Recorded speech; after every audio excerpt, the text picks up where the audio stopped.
వరం వీడుకోలు లేని తోడు అంది స్వాగతం ఈ క్షణం స్వయం వరం ఇవాళ సంబరం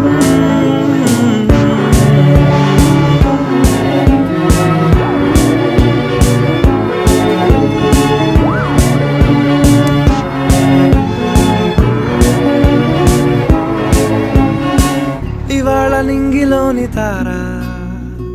తళుక్కు మంది ఎదురుగారా వయస్సు తీరికుండదారా హాయ్ హాయ్ హాయ్ సొగస్సు పంచుతో